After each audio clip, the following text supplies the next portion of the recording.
Hello, everybody, and welcome to another Guilds of Ravnica Draft here on the channel. If you're watching this on YouTube, welcome. And before I begin, I do want to give a huge shout out to everyone that subscribes to the channel, everyone that leaves a thumbs up, and everyone that comments. I really do appreciate it.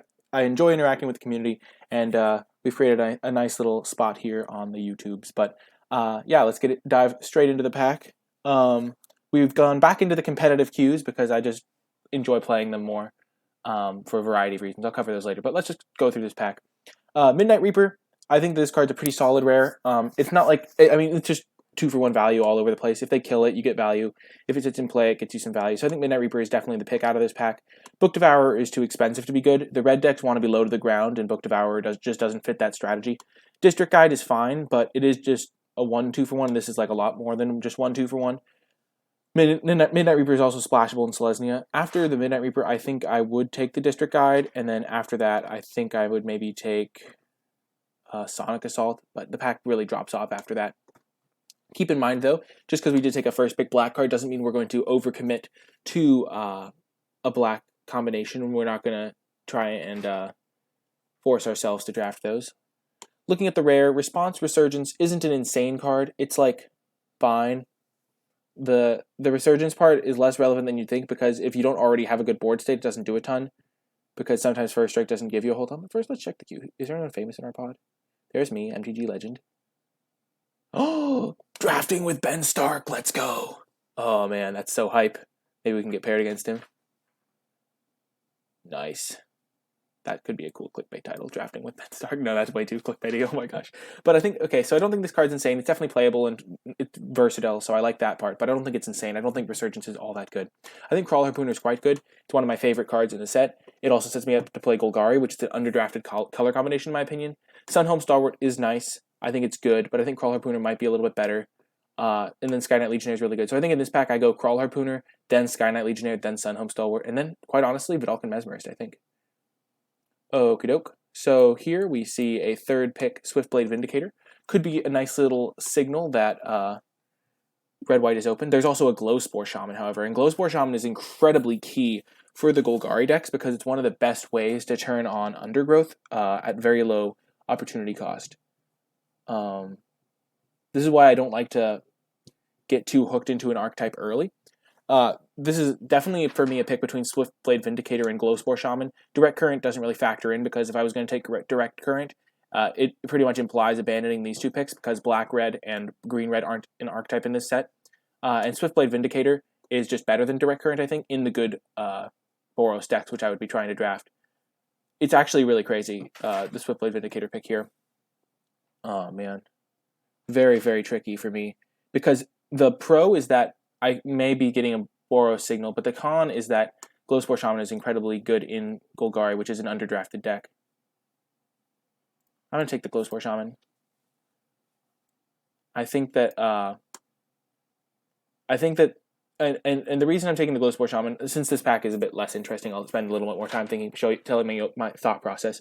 The Swiftblade Vindicator is a good Boros card, but I think that it requires a lot more setup to be good, and Glowspore Shaman is one of the cards that if you have it in your Golgari deck, it really just makes the rest of your deck shine. I already have two really good cards for a potential Golgari deck. Golgari is a very unpopular guild. This is where public opinion really matters to me a little bit, because I don't think anyone else really, I think a lot of people are really down on Golgari, so I think that the odds of it being open are a little bit higher. So I think that I could get paid off just by drafting a guild that nobody else likes, whereas Boros is one of the more popular guilds. That being said, this pack is horrific no matter what I wanted to do. Sonic Assault, I think, is the best card in the pack. We are going to take the Ornery Goblin, I think, though. We are miles away from playing blue-red. If we play a different guild than Golgari, it's probably going to be red-white, and I don't really prioritize Severed Strands. I don't think that's all that good.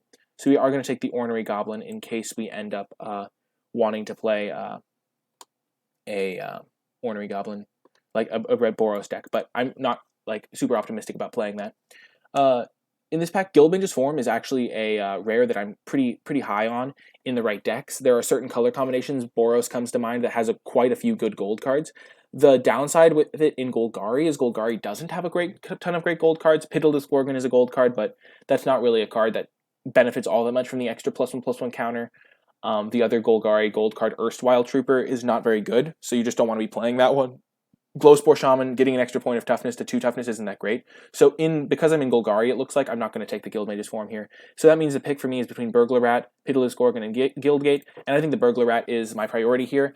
I don't love Pitiless Gorgon. I think it's fine, but nothing exceptional. I really prioritize 2-drops that can net me some card advantage in Golgari, because I think in Golgari you just want to have like as many creatures as possible, and creatures that trade off are really nice, especially because it can get you some value. So basically Golgari, you want to be able to get creatures in your graveyard so that Rhizome Lurchers that you get later really open you up. So here, if we had opted for that Boros route, we would have gone the Swiftblade Vindicator into Ornery Goblin, and then we would have probably taken Sure Strike here. I'm not a huge fan of Hammer Dropper in Boros. I think it's just too clunky at 4 mana. You don't really need it at that point. Here, I think the choice is between Child of Night and Golgari Guildgate. We can probably pick up a Severed Strands if we want one. I don't think Undercity Uprising is very good. I'm just going to snag the gate here. I really like having about two gates in my deck, and Golgari is one of the better guilds at splashing, so you can actually splash white fairly easily. You can also splash blue fairly easily, depending on what you get access to, so I like picking up the gates when I can over mediocre cards like Child of Night. Child of Night is a fine card in Golgari because it trades off. It really incentivizes them to trade off because of the lifelink, so it's easily going to get into your graveyard to fuel your Undergrowth payoffs. The big Undergrowth payoffs for Golgari are Vigor Spore Worm and Rhizome Lurcher. Rhizome Lurcher is the big one there, but Vigor Spore Worm is also nice. It also works nicely with Vigor Spore Worm, Child of Night, because getting that lifelink hit is nice. Bartizan Bats is fine in Golgari. I think it's nice because it trades off a lot of the time, and it's like a flying threat, which Golgari doesn't always get access to, but I think I am just going to snag the gate here. You can usually get Bartizan Bats quite late. Golgari Gate is just a nice pickup. I already kind of have the gates that I need, so I feel like I'm in good shape here. And now I'm going to take Spinal Centipede. I'm actually much higher on this card than other people. I think Spinal Centipede just gets you a lot of good value, and just the 3/2 body that dies and puts a counter is just good. I think that's just a good card. Like in other sets, if you see this card, you're like, wow, that's like in a spoiler. Outside of format context, you're just like, wow, that's a good card. And Golgari wants to have creatures that are just good on their own. If it trades off, it gets extra value, and then Golgari gets extra value for having creatures trade off. I think Barrier of Bones is pretty much unplayable. I never really want to play that. I never want to play that card. I think Vidalca Mesmerist should probably have been taken already. I don't think Undercity Uprising or Vicious Rumors is playable. Here, it's close. I think that, the only cards I'm considering are Crushing Canopy or Prey Upon. Crushing Canopy deals with a lot of Golgari's weaknesses. Flyers can be a problem for Golgari, because they don't have the good flyers of their own. Bartizan Bats doesn't really count. The Reach creature Hitchclaw Recluse is particularly weak in this format because of cards like Wojek Bodyguard that are going to mentor their creatures up, and you don't get any benefit from a brick wall. So I think Crushing Canopy is nice in Golgari. That being said, I think Prey Upon is going to find a decent home here. You tend to have a couple of big creatures in Golgari, like the Rhizome Lurcher maybe. You can sometimes get just decent-sized creatures, and Prey Upon can be a good removal spell. It can also just pick off smaller flyers, which is something that, I think one Prey Upon, and then I would take Crushing Canopy. I only really ever want to play one Prey Upon. Ideally, I wouldn't even have to play it necessarily, because I don't think it's very good. Here, first of all, I'm surprised that Vidalca Mesmerist is still in the pack. We could have maybe had a good blue-red aggressive deck, but we're going to take the Gateway Plaza here if we do end up wanting to splash. I don't think that the lock is very good. And now I regret taking the Crushing Canopy. I didn't remember seeing this Prey Upon, also I wouldn't necessarily expect it to come back. Easy Prey Upon here. Passwall Adept and this is just a pretty decent pack. I don't think Locksmith is playable, but Passwall Adept is a card that I like a decent amount. Dimir Informant's pretty good in defensive decks, and Small Woodshaper's fine, but Prey Upon's another card we'll pick up. And we will prioritize bigger creatures a little bit higher after this. Ooh, I just look at the art for the first time. I like that art. It's like a little butterfly getting chased by a worm thing. Here we're just going to take the Collar of the Culprit. Maybe we end up splashing white in some scenarios, but I doubt it. And in Arboretum Elemental, just take the cards in our colors. Don't really need to take a Garrison Sergeant here. Sonic Assault very late. We'll just hate draft that. And World Soul Colossus. People are much lower on World Soul Colossus after Limited Resources. The podcast gave it a much lower review. I still think it's playable in certain Selesnya decks. The critique was that it's just a big dumb creature that gets blocked and kind of wrecked by the Death Touch. But I actually think that a lot of the time it can still do pretty decent work. Just because the Death Touch creatures aren't in every color combination, and so it can just become the Abyss. And for people who don't know, the Abyss is a creature that pretty much makes them sacrifice a creature every turn because it just has to be chump blocked, and it's too big to trade with pretty much. Okay, looking at this pack, Gatekeeper Gargoyle catches my eye. It's a big flyer, which Golgari doesn't always have access to, and we have two gates already. That being said, I mean, when I say catches my eye, it's just like a card I'm scanning through the pack and I see it and I want to talk about it a little bit. I think Gatekeeper Gargoyle is a nice top-end finisher for a lot of these decks, but I definitely think Deadly Visit is the pick here. Just premium removal means that I can probably shave one of these Prey Upons. You don't actually need all that many removal spells in Golgari because you're using your creatures to just trade, put pressure on the opponent, and then that pressure ends up leading to higher Undergrowth. We don't actually have an Undergrowth card yet, other than Crawl Harpooner, which is a fine payoff, but we're going to end up with a couple more, I think. So Deadly Visit here, Generous Stray Might Wheel, Iron Shell Beetle Might Wheel. I like both of those cards in Golgari, particularly the Beetle. The Beetle trades off really nicely. Oh, another Undergrowth card that I didn't get to talk about yet. Perfect. So Deadly Visit was the clear pick for me there. Here, going through the pack, I think Molder Hulk is a trap. You never want to play this card. It costs 9 mana, and if you look at the cost reduction thing, it costs 1 less for each creature in your graveyard. If you're looking at the ideal scenario, okay, I cast a turn 2 Glowspore Shaman and mill 3 creatures, and then Glowspore Shaman trades off on turn 3. This card costs 4 less. It still costs 5. And that's the perfect scenario, and I'm still only casting it on turn 5. If the turn 5, 6, 6 is good, don't get me wrong, but turn 5 is the turn when they have access to their Deadly Visit. They could have just Luminous Bonds it. It's just not worth it, and that's the perfect scenario. So, if you think of the best case scenario and it's not even that great, then the card's definitely a trap. Crawl Foragers is a card that's a little bit better in Golgari. The life gain's pretty nice. It can help you stabilize against the flying decks. So, and I think, it's just a nice card overall. Vigor Spore Worm is another one that's really nice. It can't be blocked by more than one creature. I didn't even see that line of text before. Here, though, I think I'm going to take Vigor Spore Worm. I'm a higher fan of Vigor Spore Worm than Crawl Foragers. I think you don't want too many Crawl Foragers, but I'd be fine playing 2 Vigor Spore Worms in my decks. The reason being is some matchups you just don't care about the life gain as much. Oh, and now that I'm past pack 1, I'm going to just sort by converted mana cost to make things easier. Since you don't care about a lot of matchups, you don't care about the life gain as much, and the Vigor Spore Worm can just do good work as a finisher. The buffing up a creature is actually very relevant. So I'm going to put my non-creatures over here, and then I have my creatures here.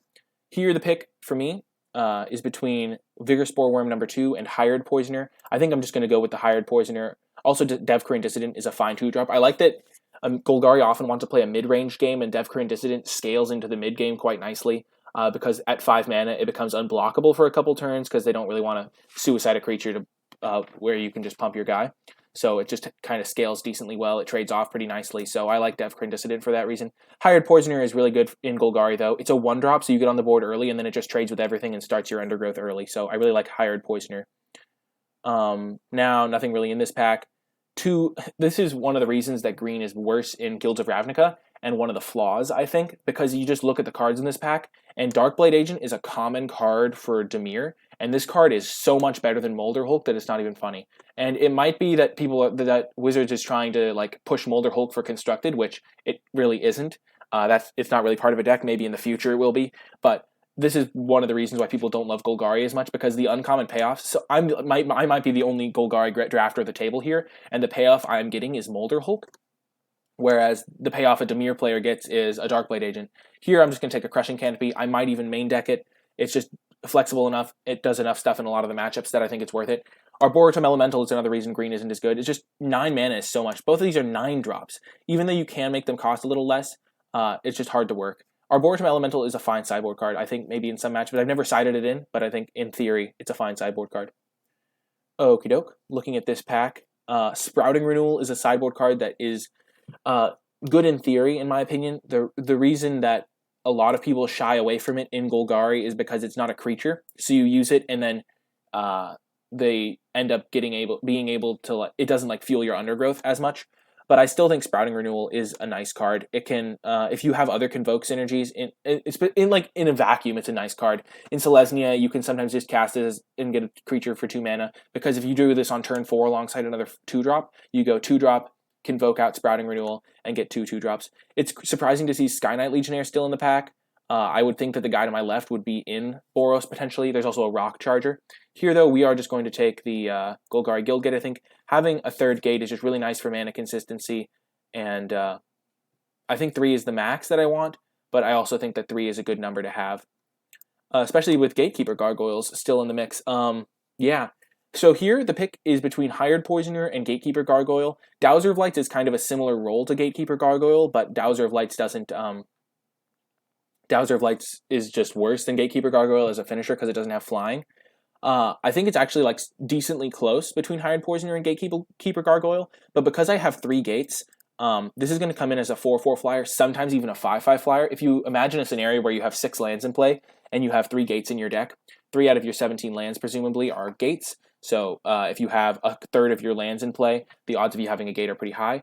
I just think Gatekeeper Gargoyle is going to be a nice finisher for my deck.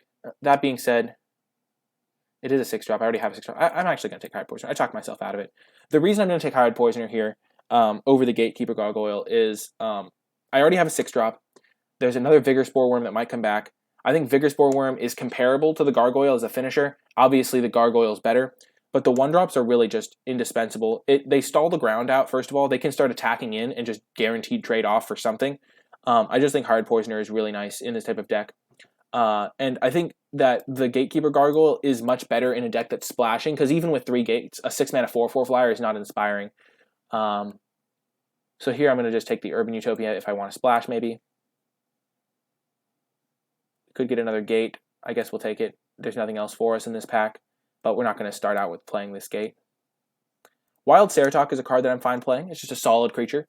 I think people are a little bit down on this card. But yeah, Wild Ceratok over Chromatic Lantern. We're not looking to splash, go super heavy. Chromatic Lantern is just a 3-mana rock, which isn't impressive. It's like in draft, a lot of the time Chromatic Lantern is just a worse version of a Locket, because you don't have crazy mana. In Commander, I mean Chromatic Lantern every time. Thinking back on the Hired Poisoner versus the 6-drop pick, taking the cheaper card is just really nice. My curve, if I can go 1-drop, 2-drop, 3-drop, and then end up with a Vigor Spore Worm, it's going to be much better. I value consistent curve outs in this format quite highly.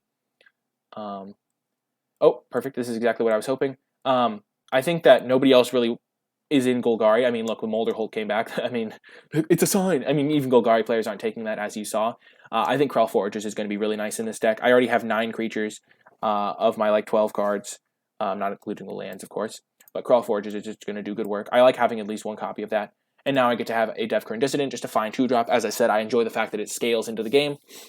Looking at this pack, though, Gird for Battle should not be going this late, in my opinion. I think this card is quite nice, especially if you're playing hyper-aggressive Boros or hyper-aggressive blue-white aggro. I think those 2 decks can really leverage the Gird for Battle, because they take, in my opinion, you can take like Healer's Hawk over Luminous Bonds in certain decks and just have it be very correct.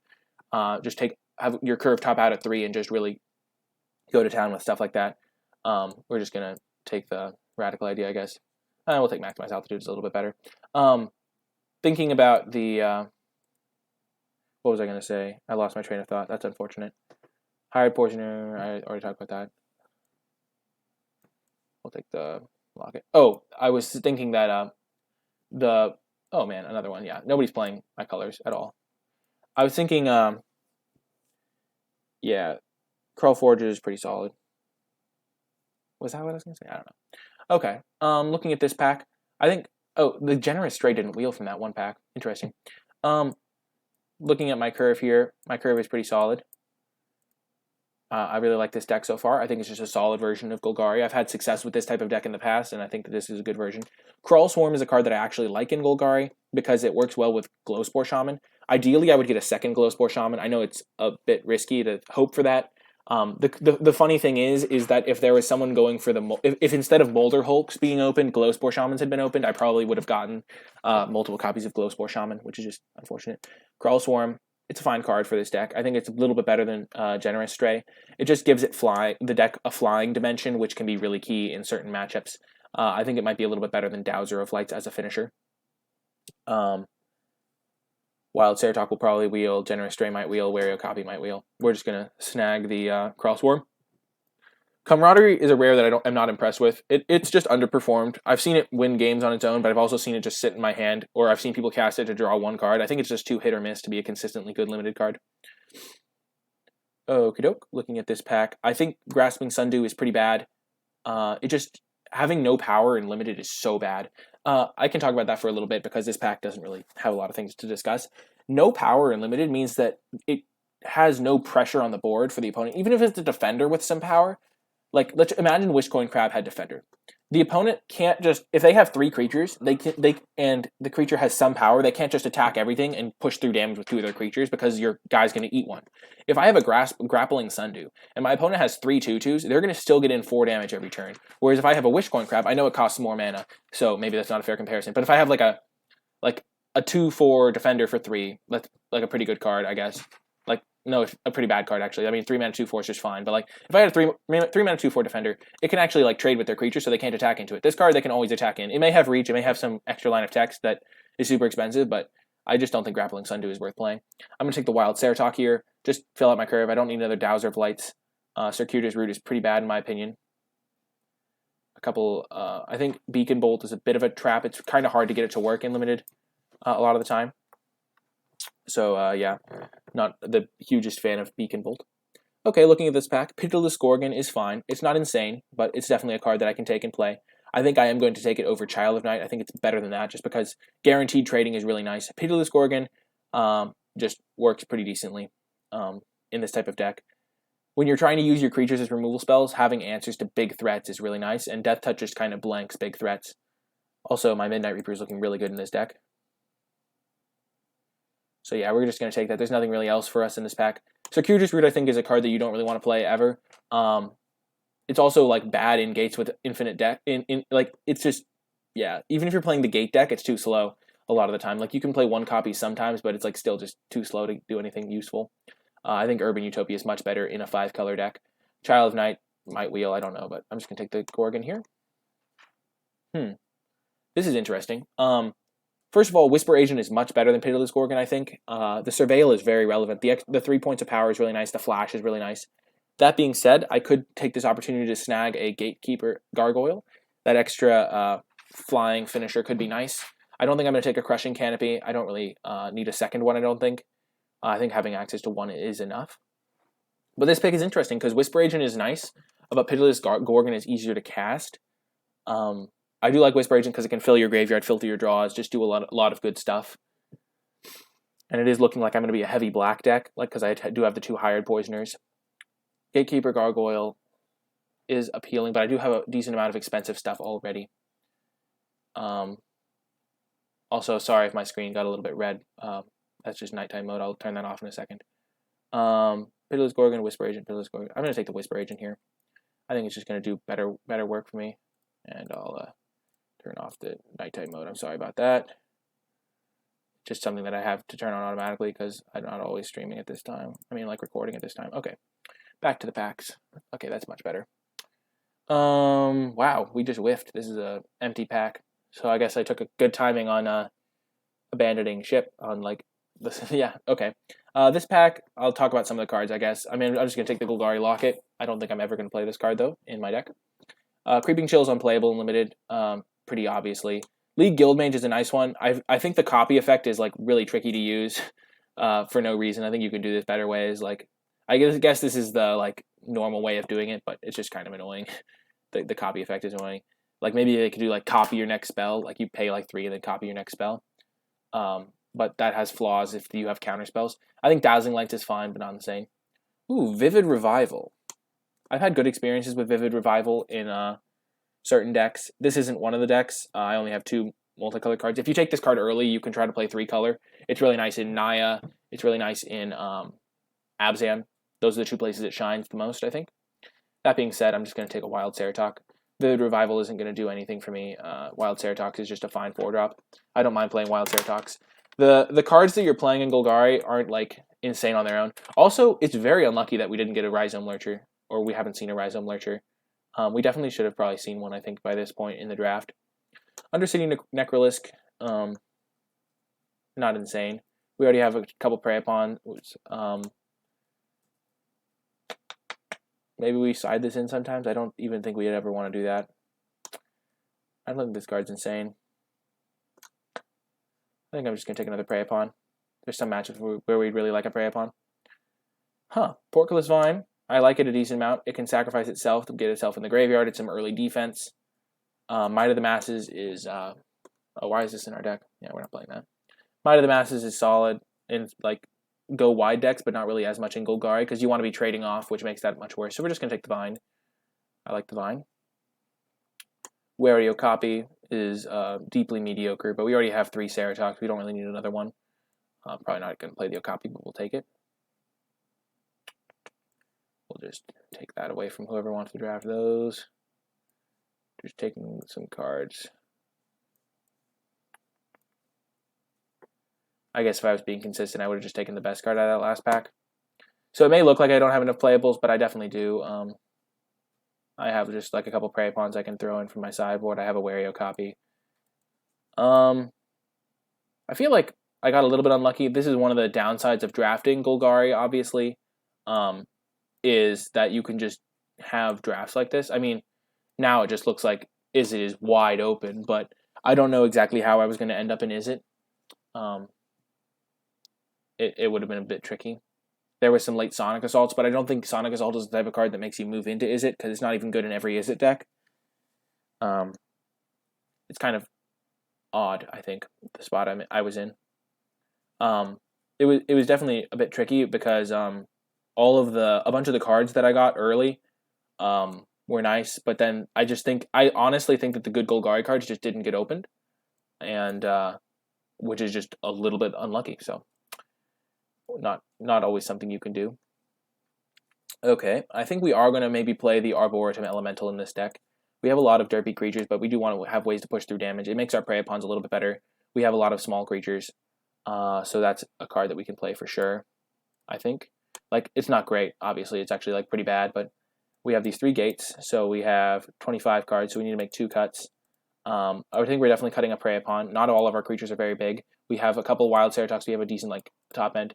Maybe we don't want the Arboretum Elemental. I just think it could be a nice game-winning card against certain decks in the format. We have 20 creatures right now. I like the 2 prey pawns, 1 crushing canopy split in the main. We have a deadly visit. What's our word? We could just cut a Wario copy, but I don't really want to cut cheap cards. Like, we could cut Dowser of Lights, but that one's pretty nice. Do we think we're going to win more games because of an Arboretum Elemental or a Dowser of Lights?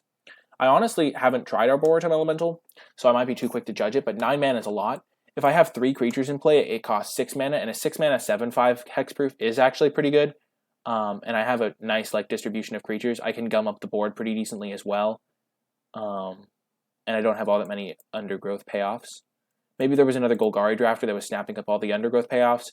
One of the risks is that you don't see like a Rhizome Lurcher, and I think I saw like a bunch of the other like common the 4 mana sorcery. So if those had been Rhizome Lurchers, this deck would have been much better. That being said, I don't think this deck is bad by any stretch of the means, and I don't regret not taking the gate gargoyles. Those are often going to be 6 mana 4/4 flyers, but I think that this is just going to be fine. I think I'm going to cut Wild Ceratok or Wario Copy or Dowser of Lights. These are the 3 that I'm considering cutting. I think they're the worst 3, and I really think the Arboretum Elemental can add some like free win potential to my deck. And I think my Boros matchup is already pretty fine thanks to my 2 hired poisoners and things like that can stop the spiral out of control of Mentor early. The first strike Mentor guy is really good against my deck, but I mean you can't beat everything. Sometimes there's just really good uncommons that are good against you. And I don't think I'm playing the 4th Guild Gate. It's just gonna be a little bit tricky on the mana. I mean, like having too many taplands is just not great. Or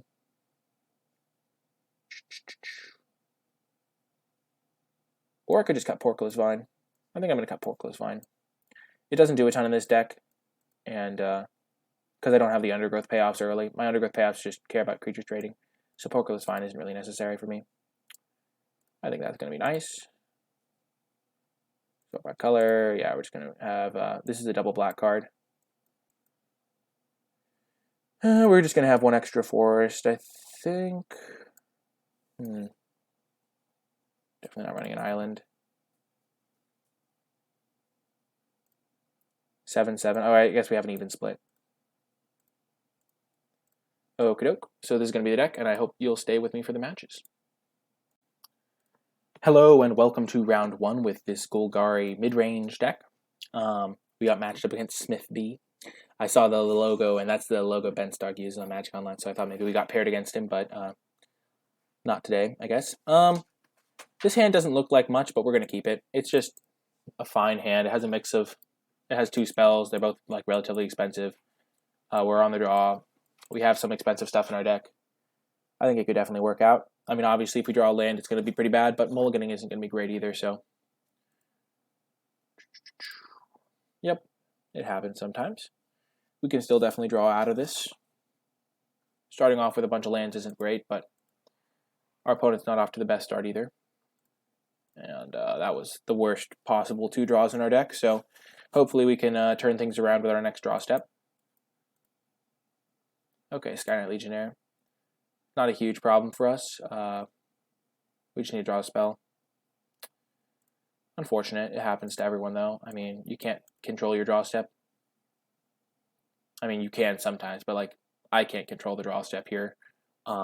Keeping a 5-lander and drawing 3 lands isn't very likely. We're just going to have to hope to get him in the next game, probably.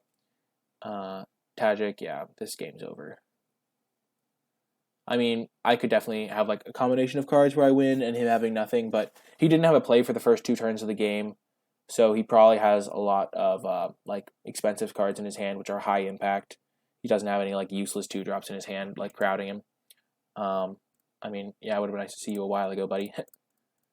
We're just going to play our Wild Ceratok, then our Kraul Swarm, and we're going to take another 3 damage from this guy. He might just be able to kill our Wild Ceratok, in which case we just lose instantly, I think. Just mathematically are eliminated pretty much. Maybe not if we draw Crushing Canopy, but definitely just trading off here. No, wait, no, this can gain first strike.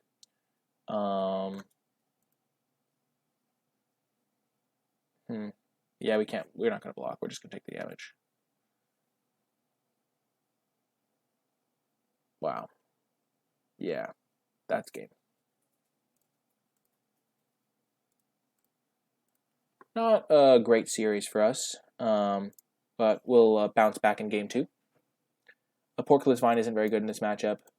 Prey Upon has potential. I like Crushing Canopy. I like my configuration. Arboretum Elemental might look a little expensive, but sometimes you just need big stuff to win the matchup. And I don't think Prey Upon's going to be better. Would like to play first. This is a very sketchy hand. I don't think we can keep it. The odds of drawing a land on the first turn are not insanely high, so we're going to have to mulligan that hand. This hand is much better. Keep.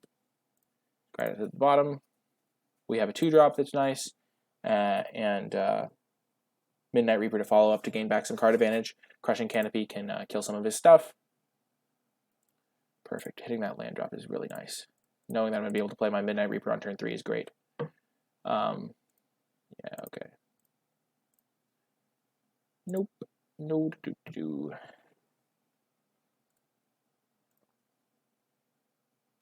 Okay.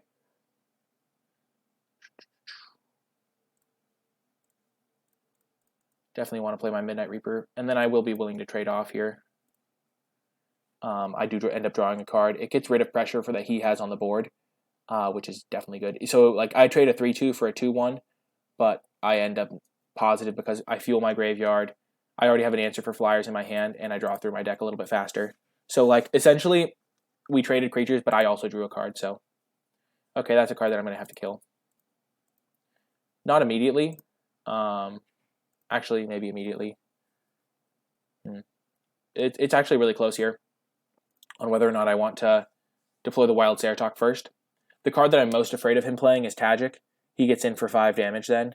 But then I'm hitting him back for a lot more. I'm only taking an extra 2 damage. I think the Wild Ceratok is the play here.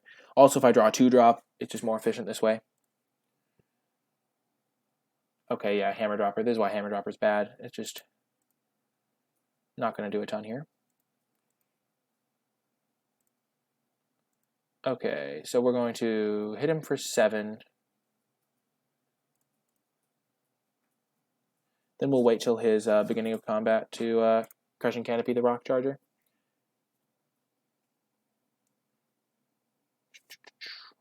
We're not going to be able to block it anyway, really. I mean, we could block it. But...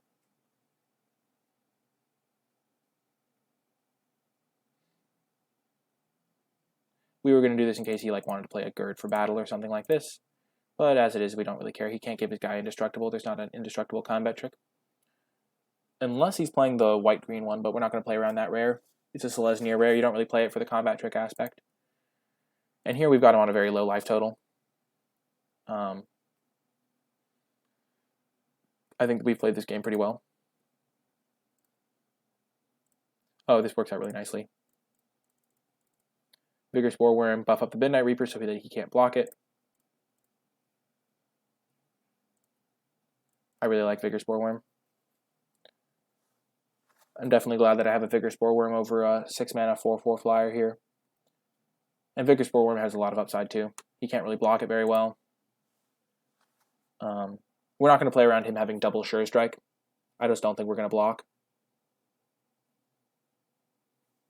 I guess we could block the Hammer Dropper. That might be too smart. Yeah, that's probably a smart play. Block the Hammer Dropper with my Midnight Reaper.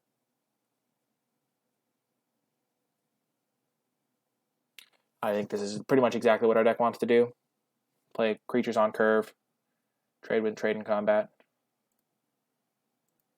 Okie doke. We're just going to attack. He has to have something. What could he have? Let's just think. So he could have a Sure Strike. He could have deal 2 to an attacking creature. I think this is going to work out best if we just attack. If we draw a land, we can deploy 2 more threats, and our creatures are going to die, so he's going to have to kill some stuff. He does get to trade off a little bit, but not the end of the world for us, because we are drawing cards every time. Yeah, every time one of our things dies, we draw a card and lose a life. That's another reason why we want to preserve our life total. Yeah. Oh, yeah. We're just going to play 2 3-drops. Actually, that's not true. We're going to play... we want to make sure we play 2 threats this turn, and we want both of our threats to be lethal, but we're going to play these 2 threats because I think they just match up against the stuff he could have better. Because Devkrin Dissident could just threaten to eat something, and he just concedes. Perfect. Midnight Reaper definitely showed off its power there. On the draw against him, what do we want? Do we want to change anything? We saw a Fresh-Faced Recruit. Maybe we do want to shave one expensive card. Crawl Swarm's probably the one to go. It's just very expensive, doesn't do a ton. We're probably just going to add Portcullis Vine, because if it can save us some life, it's probably worth it. It could also maybe help us convoke out an Arboretum Elemental. Okay, this is a hand we're going to keep. It's not anything special, but it could definitely get the job done. Portcullis Vine not looking great here, but it's looking better than a Crawl Foragers would have looked. Perfect. Him not having a turn 1 Healer's Hawk is just such a relief for me. Okay, so as it is, we're going to be able to get our Devkrin Dissident out on turn 2. Okay, this is exactly why I brought in Portcullis Vine. We're actually going to play the Portcullis Vine because it stops the 2 damage. And at this point, we don't really want to trade with him, and we only have 1 green source anyway. If he has Tajik here, we're screwed, but he's just pretty much going to attack every time here. But we're going to block because there's no reason not to. If he has a combat trick, we'll let him. Okay, perfect. So he's using his combat trick. He's not like using his mana super efficiently here. Oh, it looks like he is using it relatively efficiently. He's playing another threat. But we traded our 1-drop for his 1-drop. That worked out nicely.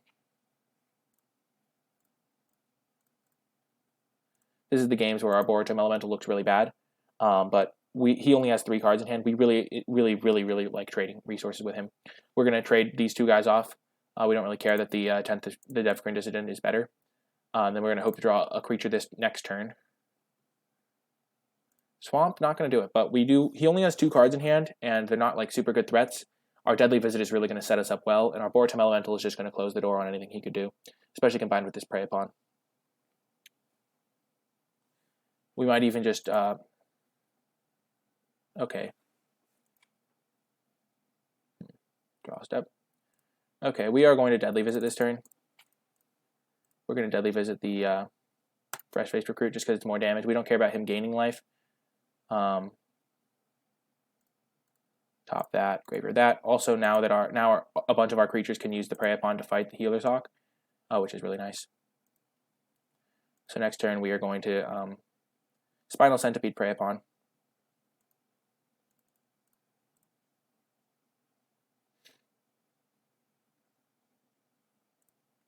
So we have 1, 2, 3, 4, 5, 6, 7, 8. He has 5 mana up. We're not actually going to use our Prey Upon here. He doesn't have a big threat, but he could have Command the Storm very easily.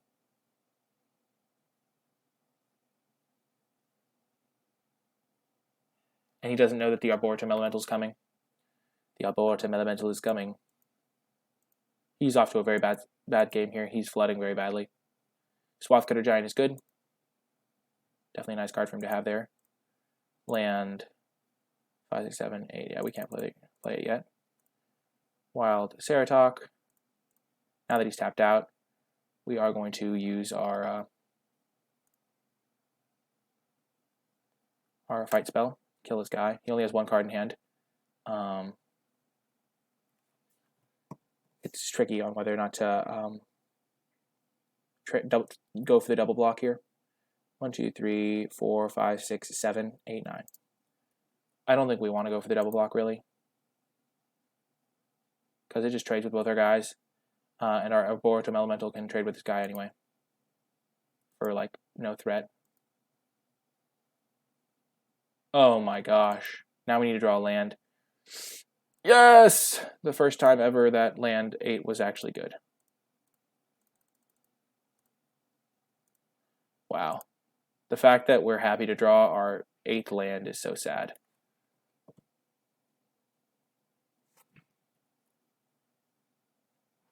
But we're definitely blocking here.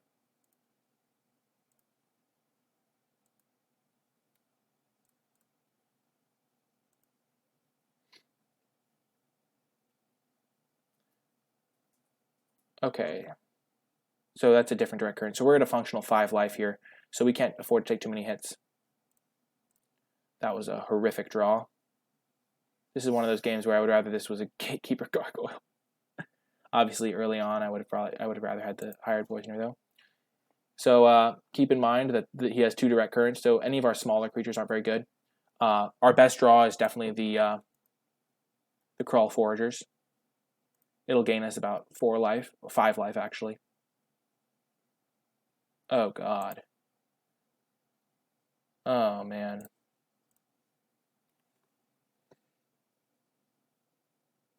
We have to suicide this guy in or we just die. I think we kill the Skyline Scout. It's just more damage. Doesn't matter though, so 2 hits from this guy brings us to 5 life. Yeah, we just have an extra draw step.